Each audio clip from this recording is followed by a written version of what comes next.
আসসালামু আলাইকুম। কাছে এবং দূরে যে যেখান থেকে আজকের ভিডিওটি দেখছেন সকলকে জানাই স্বাগতম। সম্মানিত দর্শক শ্রোতা, দীর্ঘ 2 দিন বিরতির পর আবারও ভিডিও নিয়ে আমি হাজির হলাম।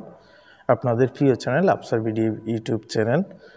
অবশ্যই যারা নতুন দর্শক আছেন চ্যানেলটি সাবস্ক্রাইব করবেন এবং ফেসবুক পেজ থেকে দেখলে পেজটি ফলো দিবেন। সম্মানিত দর্শক শ্রোতা, আপনাদের অনেকেরই কমেন্ট, সংযুক্ত আরব আমিরাতের নতুন ভিসা ভিজিটটা কি খুলবে না, এখনও পর্যন্ত খোলার কি সিদ্ধান্ত হয়েছে, ডক্টর ইউনূস তো গেল, নতুন কোনো সিদ্ধান্ত কি আসেনি, তাদের সবগুলো প্রশ্ন নিয়ে আজকের ভিডিওটি অবশ্যই দেখার অনুরোধ করা হলো।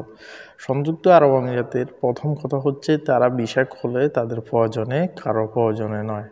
তাদের ইচ্ছা হলে খোলে, তাদের দেশের যদি পারিপার্শ্বিক পরিস্থিতি যদি বিবেচনা করে তারা ভিসা খোলে, এবং তারা যদি মনে করে এখন ভিসা খোলার দরকার নাই তারা ভিসা খোলে না। এটা হলো তাদের রুল অফ কান্ট্রির একটা সিস্টেম। কথাটা হচ্ছে, আপনারা যারা সংযুক্ত আরব আমিরাতের ভিজিট ভিসার জন্য অপেক্ষা করতেছেন তাদের জন্য কি সংবাদ। ভিজিট ভিসা এখনও পর্যন্ত আগের মতো রয়েছে, এখনও পর্যন্ত নতুন কোনো আপডেট আসেনি। যখনই নতুন কোনো আপডেট আসবে আমি আপনাদের মাঝে তথ্য দিয়ে দিব।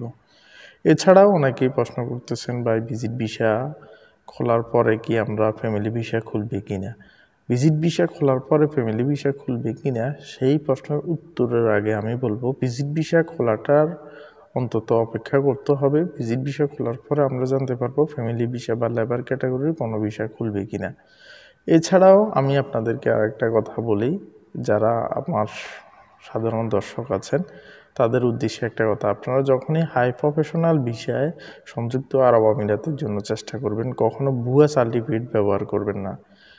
কারণ গতকাল চীন মন্ত্রী সম্মেলন কেন্দ্রে ডক্টর মোহাম্মদ ইউনূস একটা কথা বলেছেন, বাংলাদেশের দুর্নীতি এমন অবস্থা এবং যে পরিমাণ দুর্নীতি বাংলাদেশের, সংযুক্ত আরব আমিরাতে উনি যখন ভিসার জন্য রিকোয়েস্ট করেন তখন উনি জানতে পারেন যে বাংলাদেশের যে ডকুমেন্টগুলো দেয় সবগুলো হলো জাল, অরিজিনাল কোনো ডকুমেন্ট নাই। যেমন একজন লোককে হাই প্রফেশনাল ভিসার জন্য ডাক্তার, ইঞ্জিনিয়ার এগুলা তো লাগেই ভিসার জন্য, বা ভালো কোয়ালিটির অনার্স মাস্টার্স এই কোয়ালিটির সার্টিফিকেট লাগে।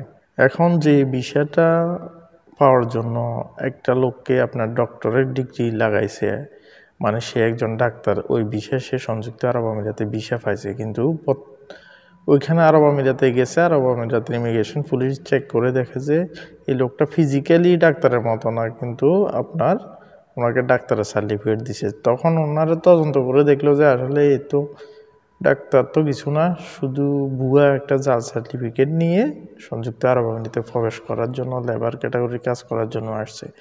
সেক্ষেত্রে আপনারা যারা হাই প্রফেশনাল ভিসা সংযুক্ত আরব আমিরাতে আসতে চান তাদের ক্ষেত্রে একটা কথা বলবো, হাই প্রফেশনাল ভিসা কিন্তু সারা বছরই খোলা থাকে, কিন্তু বছরে খোলা থাকলে কি হবে, আপনারা অবশ্যই সঠিক আপনাদের আইডেন্টিটি দিবেন, আপনাদের এডুকেশন কোয়ালিটি দিবেন, কোনোরকম জোট ঝামেলা বা 2 নাম্বারই ব্যবহার করবেন না।